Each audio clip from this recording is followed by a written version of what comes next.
First, you're going to want to turn your phone completely off. Next, find where the SIM card tray is located on your phone. If you have an iPhone, the SIM card tray is located on the side of your device.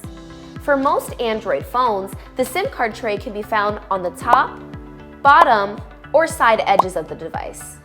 And for some other Android devices, the SIM card tray is located near the battery area inside the phone and can only be accessed by removing the back plate.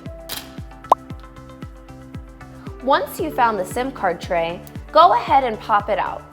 It's best to use the SIM card ejector tool that came with your SIM card kit, but you can always use a small paper clip or the back of an earring. Now insert the ejector tool into the small hole and pop out the SIM card tray.